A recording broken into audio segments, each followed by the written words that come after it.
জানো তো, গতকাল রাতে খুব ঝড় বৃষ্টি হয়েছিল। পরিবেশটা একদম ঠান্ডা হয়ে গেছিল। তাই ভাবলাম রাতের ডিনারে ঝালঝাল আলুর দম আর লুচি করলে কেমন হয়।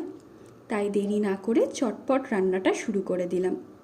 প্রথমে একটা মিক্সিং বোলে টমেটো আর লঙ্কার একটা পেস্ট বানিয়ে নিলাম।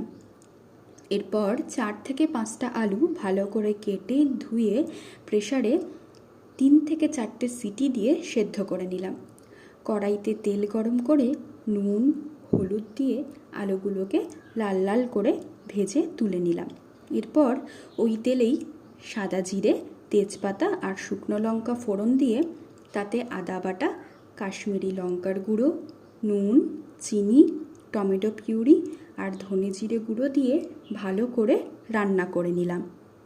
আমি কিছুটা কাজু বাদাম আর চারমগজ 10 থেকে 15 মিনিট জলে ভিজিয়ে মিক্সিতে একটা পেস্ট করে নিয়েছিলাম। সেই পেস্ট আর মিক্সি ধোয়া জলটা দিয়ে ভালো করে বেশ কিছুক্ষণ আবারও রান্না করে নিলাম।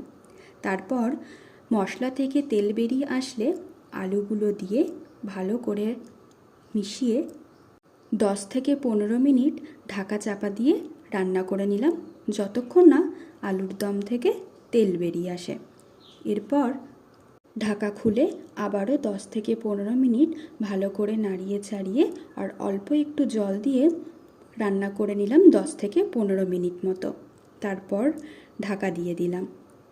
এরপর ঢাকা খুলে 1 চামচ ঘি আর গরম মশলা দিয়ে সার্ভ করলেই রেডি আজকের নিরামিষ আলুর দম।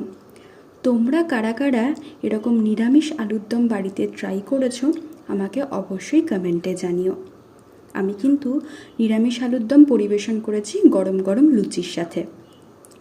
তোমরা কারা কারা লুচি আর আলুর দম খেতে ভালোবাসো অবশ্যই কিন্তু আমাকে কমেন্টে জানিও। বাই।